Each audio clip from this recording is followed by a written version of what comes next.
మీ అందరికీ కూడా నా యొక్క హృదయపూర్వక వందనాలు నేను చెల్లిస్తున్నానమ్మా. అందరికీ మరొకసారి ప్రైజ్లాడమ్మా. అందరు బాగున్నారా? బాగుంటే చప్పట్లు కొడదాం.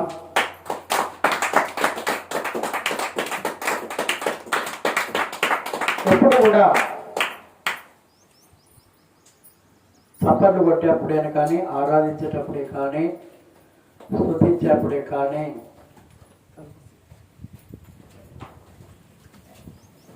ఆయనకు ఘనంగా ఇవ్వాలి మనం.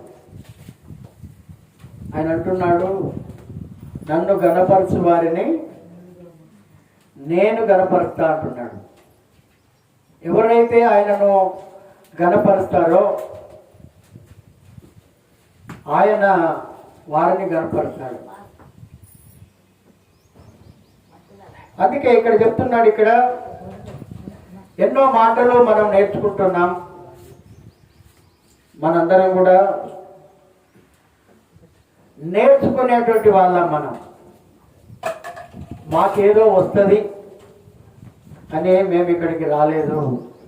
మీతో పాటు మేము కూడా ఎలా కూర్చోవాలో, ఎలా నడవాలో, ఎలా మాట్లాడాలో, ఎలా వాక్యం బోధించాలో, ఎలా పాటలు పాడాలో, ఎలా స్తుతించాలో, ఎలా ఆరాధించాలో, అవన్నీ కూడా మీతో పాటు మేము కూడా నేర్చుకోనికి ఈ స్థలంలోనికి వచ్చాం. ఎందుకంటే మనందరికీ కాదు, ఈ గ్రామానికే కాదు, ఈ మండలానికే కాదు, యావత్ ప్రపంచ దేశాలకు కూడా యేసయ్య శిక్షకుడు. గట్టిగా చప్పట్లు కొడదాం. ఆయన మనందరికీ కూడా ట్రైనింగ్ ఇస్తాడు. ఆ ట్రైనింగ్లో మనందరం కూడా పాస్ కావాలి. ఇప్పుడు చదివే వాళ్ళందరూ పాస్ అవుతారా అమ్మ? ఎందుకు గారు చెప్పండి? చదివేటువంటి వాళ్ళు ఎందుకు పాస్ కాదు? ప్రార్థన చేసే వాళ్ళు ఎందుకు ప్రతిఫలం పొందుకోవడం లేదు? అది ఎవరి పొరపాటు? అది మనది అనాలే. కానీ ఇక్కడ అంటున్నాడు, మొదటి మాటలోనే మనం చెప్తున్నాడు. ఇక్కడ మొదటి మాట ఒకసారి ధ్యానించుకుందాం. శిక్షను ప్రేమించువాడు జ్ఞానమును ప్రేమించువాడు జ్ఞానాన్ని ప్రేమిస్తా ఉంటాడు. శిక్షను మొదటిగా శిక్షణ అంటే ట్రైనింగ్. శిక్షణ అంటే ఏంటిదమ్మా? ట్రైనింగ్, నేర్చుకోవడం. మనం నేర్చుకునేప్పుడు ఈ నేర్పరితనాన్ని మనం ఏం చేయాలని అంటే నేర్చుకోవాలి. అందుకే ఇక్కడ అంటున్నాడు, దాన్ని ప్రేమించాలి.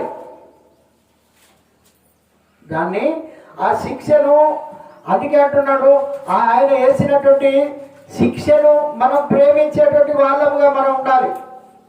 ఆ శిక్షను మనం ప్రేమించాలి. ఏదో అందరిలాగా మనం అది చేయడం కాదమ్మా. మనం ఇక్కడ కూర్చొని ఉండడం, ఒక 2-3 గంటలు కూర్చొని ఉండడము చాలా దేవునికి ఆమోదయోగ్యమైనది. మనం అటు ఇటు తిరగం, అటు ఇటు పోం, ఇదంతా తిరిగి చూడం మనం. ఎందుకంటే ఆయన శిక్షను, ఆయన మనకు ఒక శిక్ష వేస్తాడు. యేసు ప్రభుకి ఏ శిక్ష పడదో తెలుసా? చెప్పండి, ఏ శిక్ష పడదు? ఇంకా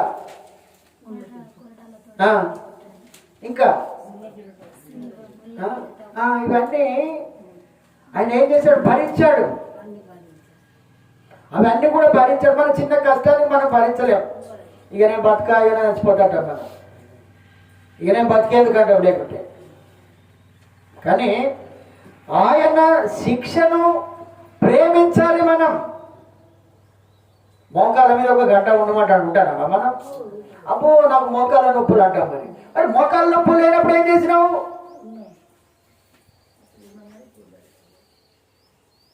అంతే కదా. మోకాల నొప్పులు లేనప్పుడు మరి ఆ రకంగా ఆయన శిక్షను ప్రేమించావా? అందుకే శిక్షను ప్రేమించాలి. ఎవరైతే శిక్షను ప్రేమిస్తారో, ఆయన నేర్పేటువంటి దాన్ని నేర్చుకుంటారో, జ్ఞానమును ప్రేమించేటువంటి వాడు అంటున్నాడు బైబిల్ గ్రంథం. అక్కడ జ్ఞానాన్ని ప్రేమిస్తున్నాడు. ఇప్పుడు కొంతమంది ఇప్పుడు డ్రైవర్స్ ఉంటారు, బస్సు డ్రైవర్లో కూడా డ్రైవర్ శిక్షణలో ఉన్నాడు అని వాళ్ళు బోర్డు పెట్టుకొని పోతారు. మరి ఆ శిక్షణ ప్రేమించకుండా నాకు డ్రైవింగ్ వచ్చు కదా, మళ్ళీ వీడు అవులగాడా, వీడు మంచోడా చెడ్డోడా, వీడు మళ్ళీ నాకు శిక్షణ ఇచ్చాడు ఎందుకు అని అనుకున్నాడు పాస్ కాడు వాడు. అది గర్వంలో వారిలో ప్రవేశిస్తూ ఉంటుంది. ఎందుకంటే రూల్ ప్రకారం, గవర్నమెంట్ రూల్ ప్రకారం నీకు డ్రైవింగ్ వచ్చినా కానీ నువ్వు ఆ శిక్షణలో పాలు పొందుకోవాలి. ఇప్పుడు పోలీస్ వారిని చూస్తూ ఉంటాం, వాళ్ళు ఉరుకుతారు, దురుకుతారు, జంపింగ్లు చేస్తూ ఉంటారు. అవునా? ఆ ట్రైనింగ్ అయిపోయిన తర్వాత మళ్ళీ అదే పని చేయిస్తాంటారు. అరే నేను ట్రైనింగ్లో ఇదంతా దునికాను, ఎగిరాను కదా, మళ్ళీ ఎందుకు దునికిపిస్తాను అని అంటే నువ్వు మర్చిపోతావు కదా. మర్చిపోయి బద్ధకస్తులమై కూర్చోరాదు, లేవరాదు, నడవరాదు. అందుకే వాళ్ళకి ఆ రకంగా ట్రైనింగ్ ఉంటుంది. అందుకే దేవుడు కూడా చెప్తున్నాడు ఇక్కడ, దేవుడు పెట్టేటువంటి శిక్షను ఎవరైతే ప్రేమిస్తారో, ప్రేమించాలి. కష్టమే, శిక్ష అంటే కష్టమే, శిక్ష అంటే కష్టమే. అందుకే శిక్షను ప్రేమించేటువంటి వాడు జ్ఞానాన్ని ప్రేమిస్తూ ఉంటాడు. హల్లెలూయా. ఎందుకంటే కొన్నిసార్లు మన జీవితాలలో అనుభవం అనుభవిస్తుంటాం. బంధువులతో, స్నేహితులతో, ఇరుగు పొరుగు వారితో అన్నీ అనుభవిస్తుంటాం. అనుభవించేవాడు కదా, ఇక నేను నిన్ను నమ్మ అంటాం, నిన్ను నమ్మం. ఇప్పుడు మన చుట్టాలలో ఎంతమంది నమ్మి మోసపోయిన వాళ్ళు వారు చెప్పండి, ఉన్నారా మీరు ఎవరైనా? బంధువులను నమ్మే కానీ, స్నేహితులను నమ్మే కానీ, ఇరుగు పొరుగు వారిని నమ్మే కానీ కదా. ఇంకోసారి నమ్ముతామా? దేవుడు కూడా గంతే అమ్మా, దేవుడు కూడా గంతే. అందుకే శిక్షను ప్రేమించేవాడు జ్ఞానాన్ని ప్రేమిస్తూ ఉంటాడు అంటున్నాడు ఇక్కడ. ఇంకొక మాట ఏమంటే, గద్దింపును అసహించుకునేటువంటి వాడు పశుప్రాయుడు. గద్దింపు, అరే ఏమంటారా కట్టేస్తారని గిట్టోలు అని ఒకవేళ చెప్పిండని అనుకో, వీడికే డ్రైవింగ్ వచ్చినట్టుగా వీడే నాకు చెప్తాడు, వానికంటే నాకు బాగా వస్తుంది అని అనుకున్నవాడు గర్వించి వాడు పశుప్రాయుడు, పశువుతో సమానం. పశువుకి ఎంత గడ్డి పెట్టినా, ఎన్ని నీళ్లు పోసినా, దాన్ని ఎంతమంది చూసుకున్నా ఒక్కొక్కసారి ముందుకు పోతే కొడుతుంది, వెనకపోతే పశుప్రాయుడు అన్నాడు వాడిని. ఎందుకంటే పెద్దలు చెప్పినటువంటి మాట పెరుగన్న మూట, పెద్దలు చెప్పినటువంటి మాట వినాలి. ఎప్పుడైతే గద్దింపును అసహించుకోవద్దు. మన భాషలో మనం మాట్లాడుకుందాం, మన భాషలో మనం మాట్లాడుకుందాం.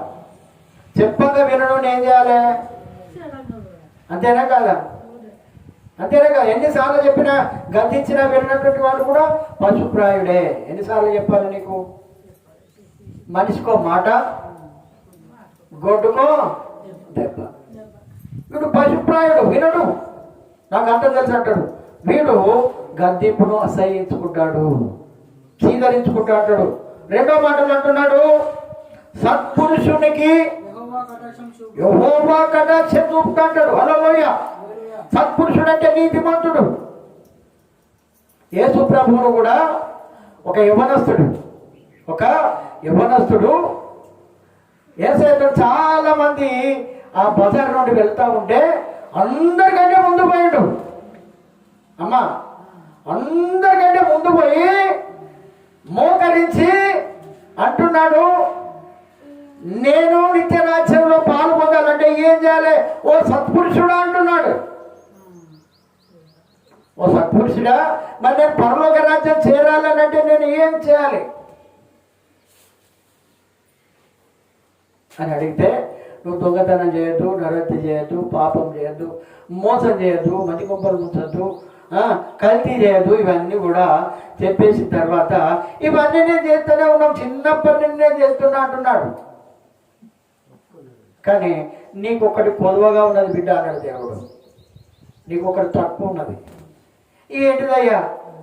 నీ ఆస్తిని అమ్మి బీదలకు పంచిపెట్టి నన్ను వెంబడించు, అప్పుడు నీకు పరలోక రాజ్యం. అంటే మన ఆస్తి ఎక్కడ ఉంటుందో అక్కడనే మన కన్ను ఉంటుంది, మన జాస ఉంటుంది. అంతేనా? మన ప్రాణం అంతా గుళ్ళుగా కానీ ప్రాణం అంతా అక్కడనే ఉంటుంది.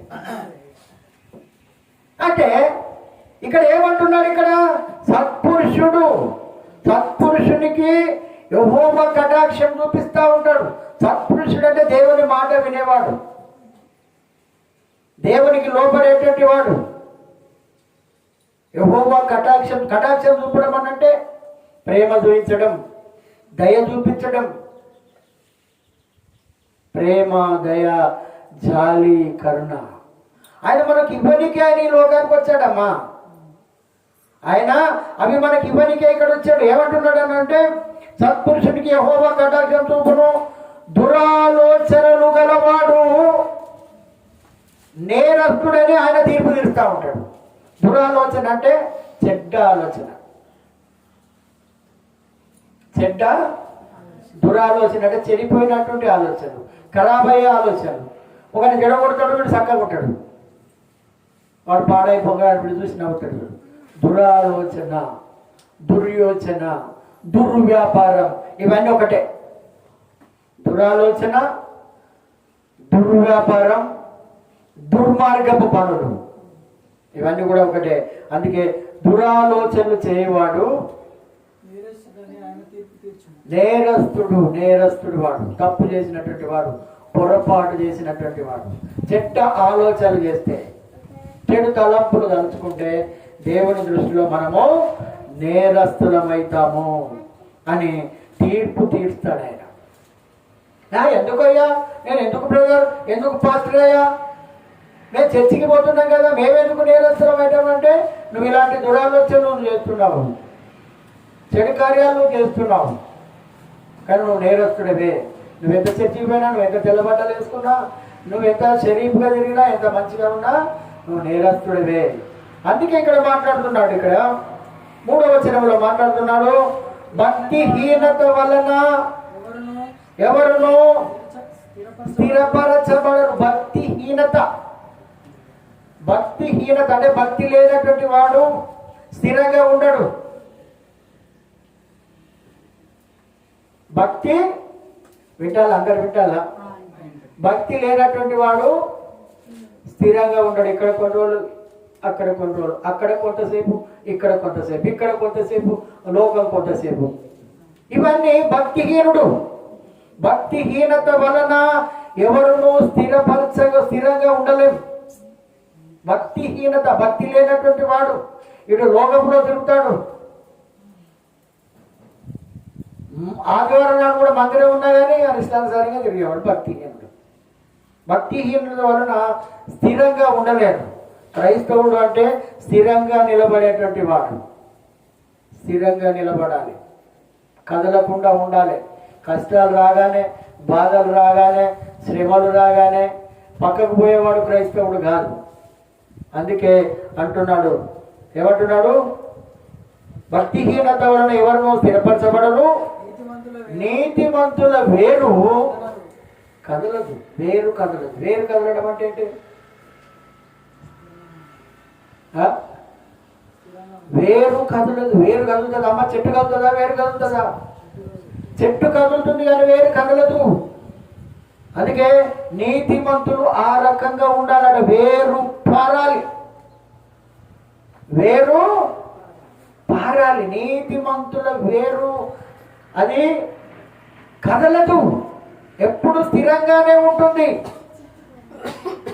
చెట్టు గాలిచ్చినప్పుడు ఊగుతుందేమో కానీ వేరు అది కదలదు. ఎందుకంటే ఇలాంటి వేర్లు బైబిల్ గ్రంథంలో చాలా వేర్లు ఉన్నాయి.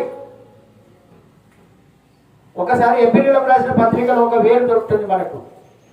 ఏప్రిల్లోకి రాసినటువంటి పత్రికలో ఒక వేరు, ఆ వేరును మనము జ్ఞాపకం చేసుకుందాం. 12వ అధ్యాయం 15వ వచనం, పేజ్ నెంబర్ వచ్చేసి 208.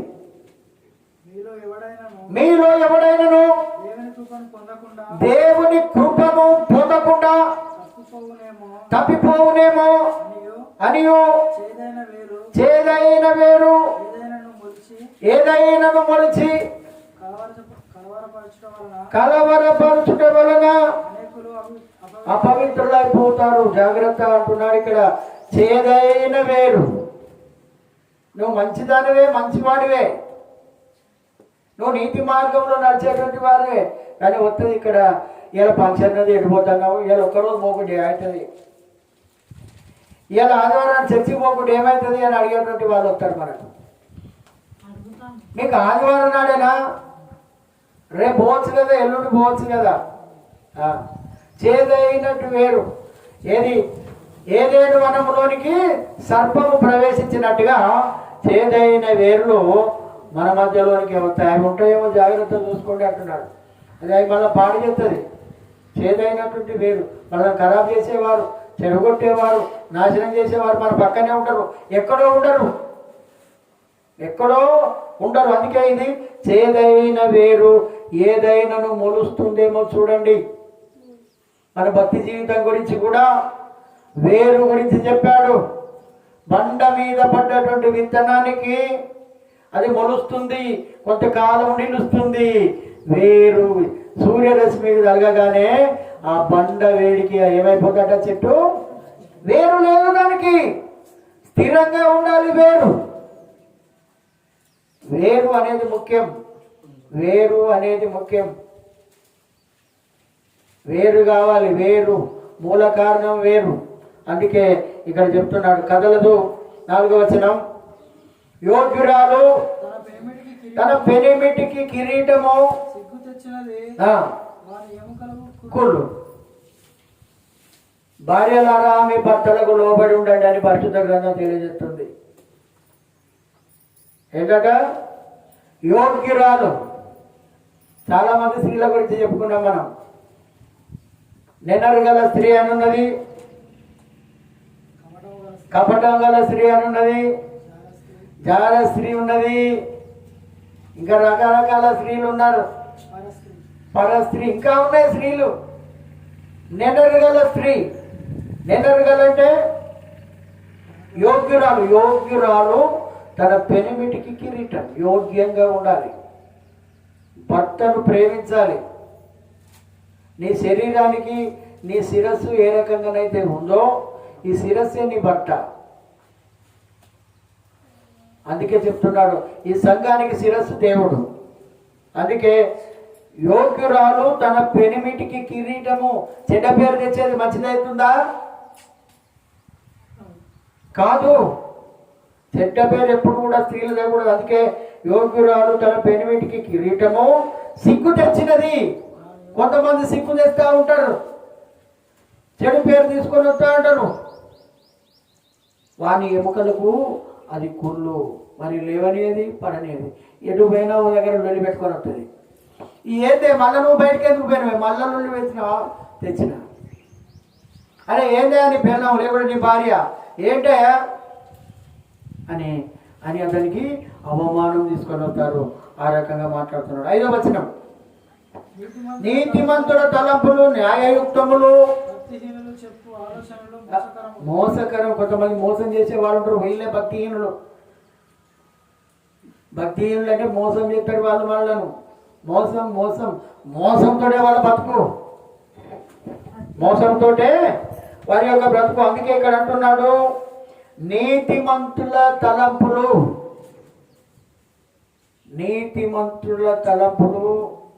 చెడు ఆలోచనలు చేయవు, చెడు ఆలోచన రాదు, చెడు మనస్సు వాళ్ళకు ఉండదు. వాళ్ళే నీతిమంతులు. నీతిమంతుడు అని అంటే దేవుడు చెప్పిన మాట వినేవాడే నీతిమంతుడు. అర్థమవుతుందా అమ్మ? మన దగ్గర నీతి లేదు, దాని దగ్గర నీతి లేదని మనం అంటాం. కానీ ఇక్కడ మాట్లాడేటువంటి మాట ఏంటిదని అంటే ఆయన అంటున్నాడు, నీతిమంతుల తలంపులు న్యాయయుక్తములు, భక్తిహీనులు చెప్పేటువంటి ఆలోచనలు చెడుగా ఉంటాయి, మోసం చేస్తూ ఉంటారు. అంత మోసమే. ఎందుకంటే నేను తెప్పిస్తా, ఈ టైంకే నీకు తెప్పియకుండా అనుకుంటాడు. మళ్ళీ కనబడితే పాపం సెల్లు స్విచ్ ఆఫ్, ఇంటి పేరు తాళం పెట్టుంటుంది. ఇక్కడ నువ్వు మొత్తుకోవాలని వదిలిపెట్టాలి. అర్థమైందా? మోసం చేస్తారు నిన్ను.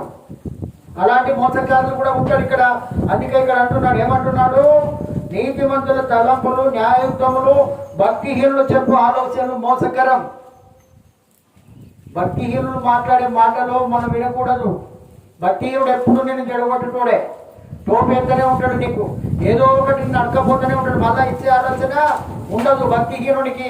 అందుకే చెప్తున్నాడు ఇక్కడ, భక్తిహీనులు చెప్పు ఆలోచనలు అన్ని మంచిగానే చెప్పినట్టు చెప్తాంటారు, కానీ ఒక్కడు కూడా మంచితనం దాంట్లో ఉండదు. వాళ్ళే భక్తిహీనులు. అందుకే దేవుడు ఏమన్నాడు? భక్తిహీనులతో నివసించుట కంటెను నీ మందిర వరదములో ఒక్క దినము గడుపుట వేయి దినాల కంటే శ్రేష్టమైనది, వేయి దినాల కంటే శ్రేష్టమైనది. హల్లెలూయా. భక్తిహీనులతో మనం ఎప్పుడు కూడా ఎక్కువసేపు ఉండద్దు. వాళ్ళతోటి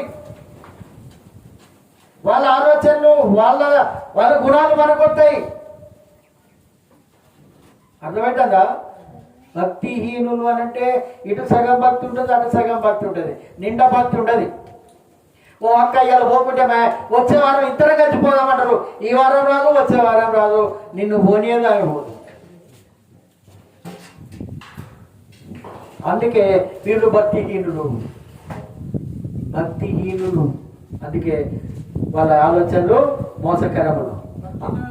భక్తిహీనుల మాటలు నరహత్య చేయ పొంచు వారి వంటివి.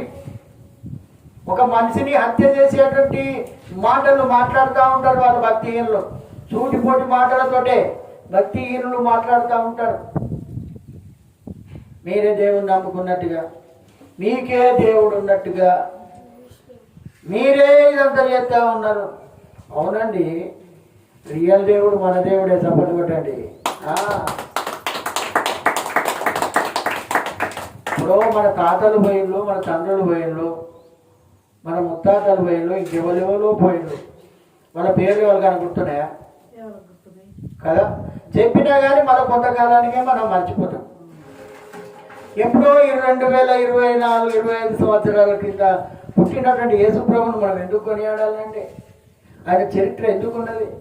ఎందుకు ఇలా కాకపోతే కొంతమంది దీన్ని అణచివేశారు, కొంతమంది పక్కకు పెట్టేశారు, కొంతమంది నెట్టి ఇప్పటికి కూడా బైబిల్ పట్టుకుంటే, తెల్ల బట్టలు వేసుకుంటే, నల్ల బైబిల్ పట్టుకోకపోతే బొగ్గున మండే వాళ్ళు ఉన్నారు, పనులు కొరికే వాళ్ళు ఉన్నారు, ఈర్ష్యపరులు ఉన్నారు, ద్వేషంగా ఉంటారు.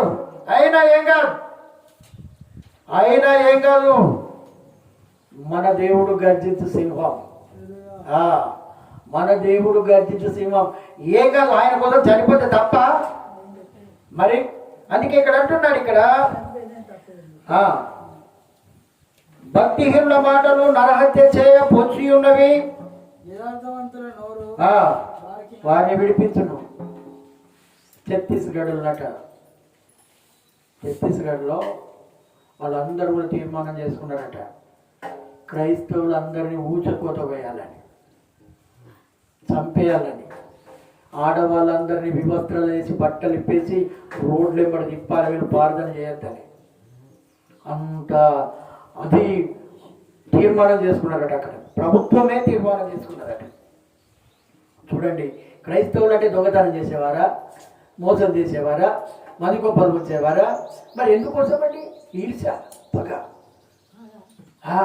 అప్పుడు యేసుప్రభుని కూడా సిలువేసేటప్పుడు ఆ నీతిమంతుల గురించి నాకు అవసరం లేదే అని హేరోదు చేతులు కట్టుకుంటే అక్కడ ఉన్నటువంటి వాళ్ళందరూ వారి రక్తం మా మీదను మా పిల్లల మీద పడును కాక అంటున్నారు వాళ్ళు. అరే, ఇప్పుడు అలాంటి జనాలు బయలుదేరుతున్నాయి. జాగ్రత్త. హల్లెలూయా. మనం జాగ్రత్తగా ఉండాలి. అందుకే ఇక్కడ చెప్తున్నాడు, ఏమంటున్నాడు? భక్తిహీనుల మాటలు నరహత్య చేయ పొంచువారి వంటివి, యథార్థవంతుల నోరు వారిని విడిపిస్తూ ఉంటుంది. యథార్థంగా కనుక మనం ఉన్నట్టయితే తప్పకుండా విడిపిస్తుంది. దానియేలు యథార్థంగా ఉన్నాడు. దానియేలు ముమ్మారు ప్రార్థన చేశాడట. అందరు వింటున్నారా? నిద్రపోతున్నారా? దానియేలు ముమ్మారు ప్రార్థన చేసేదట. రాజు ఏం చేశాడు? శాసనం చేసిండు, ఈ రాష్ట్రంలో ఈ ప్రాంతంలో కానీ నా దేశంలో ఎవరు కూడా ప్రార్థన చేయకూడదు. ఎవరు కూడా ప్రార్థన చేయకూడదు. ఎవరైతే ప్రార్థన చేస్తారో, ఈ ఆజ్ఞను అతిక్రమించి ప్రార్థన చేస్తారో వారిని తీసుకుపోయి సింహాల బోన్లో వేస్తాను, సింహాల బోన్లో వేస్తానని శాసనం రాసి పెట్టాడు. ఆల్రెడీ వ్రాయించి పెడితే ఈ దానియేలు యథాప్రకారముగా యెరూషలేము వైపు కిటికీలు తెరిచి ప్రార్థన చేస్తా ఉన్నాడు. వచ్చేళ్ళు పట్టుకున్నాడు. అయ్యా ఈయన ప్రార్థన చేస్తాంటే మేము పట్టుకున్నామయ్యా, ఒక్కరు కాదు, ఇద్దరు కాదు, 20 మంది కాదు, 100 మంది పోయి చూసినాం, మేము పట్టుకున్నాం. నిజమేనా దానియేలు? నిజమే. మరి నేను తీసుకుపోయి సింహాల బోన్లో వేస్తామన్న సంగతి నీకు తెలియదా? తెలుసు. అయినా నేను ప్రార్థన చేసిన. సరే వేసేయండి. పోయిండు సింహాల బోనులో అతన్ని వేసేసాడు. సింహాల బోనులో కూడా ప్రార్థన చేస్తా ఉంటే ఆ సింహాలు అతని చుట్టూ చేరి అవి కూడా మోకరించి ప్రార్థన చేస్తానట. మనిషికి చీల్చివేయాలి కదా, చెండాడాలి కదా. అవి కూర్చోమంటే కూర్చుంటున్నాయి, నిలబడమంటే నిలబడుతున్నాయి. తెల్లవారు రాత్రి రాజుకు నిద్ర పడతలేదు. అమ్మా, రాజుకు నిద్ర పడతలేదు. ఎందుకంటే దానియేలు అంత ప్రియుడు, రాజుకు అంత ఇష్టమైనటువంటి వాడు. ఏంది ఇక్కడ జరిగింది ఏంటని అతడు అన్నం కూడా, భోజనం కూడా చేయలే. ఆ రాజ్యంలో నాట్యాలాడేది, అవి చేసేది, అవన్నీ బంధు పెట్టించాడు. ఆయన మనసు అంతా దానియేలు మీద ఉన్నది. అయ్యో దానియేలా, నువ్వు నాకు మంచిగా నాకు ప్రియుడిగా ఉన్నావు కదా, నువ్వు అన్ని ఆలోచనలు చెప్పేటువంటి వాడు కదా, నీవు పోయి దాంట్లో పడ్డావు, నువ్వు ఉన్నావా పోయినావా, ఇక శివాలైతే ఎట్లాగో చంపేస్తాయని ఆయన రాజుకు నిద్ర పడతలేదు. నిద్ర పట్టకపోతే తెల్లవారక ముందే రాజు సింహాల బోన్ దగ్గరికి వెళ్ళిపోయాడు. ఆయన ఏమంటున్నాడు? ఆయనకి ఎవరికైనా, దానియేలు నువ్వు నిత్యము సేవించున్నని దేవుడు నిన్ను రక్షించనా? దానియేలు అంటున్నాడు లోపలికి వెళ్ళి, రాజు చిరకాలము జీవించను గాక, నా దేవుడు ఆ సింహాల నోర్లను మోయించాడు. అలాంటి సింహాలు ఇప్పుడు ఉన్నాయి. మనల్ని కొరికేయడానికి కూడా సిద్ధంగా ఉన్నాయి, మనల్ని పడగొట్టడానికి సిద్ధంగా ఉన్నాయి. అవే భక్తిహీనులు. మేము కూడా భక్తి చేస్తున్నాం, మేము కూడా ఇవన్నీ చేస్తున్నాం అని అంటారు, కానీ వాళ్ళు సరి అయినది కాదు. అందుకే ఇక్కడ అంటున్నాడు, ఇక్కడ 7వ వచనం, భక్తిహీనులు పాడలేకపోదురు. భక్తిహీనులు కొంతకాలమే కనబడుతుంది. భక్తిహీనులాట అమ్మ చాలా జాగ్రత్తగా వినండి, మీరు వాక్యానుసారంగా ఉండలేరు. ఇది ఈ మాటలు ఇంపార్టెంట్.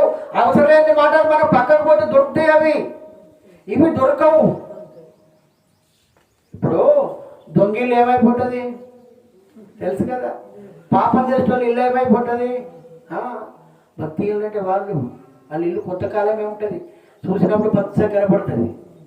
చూసినప్పుడు చూడండి, ఒకసారి కీర్తనకారుడు రాశాడు దీని గురించి ఒక మాట మనం చూసుకుందాం.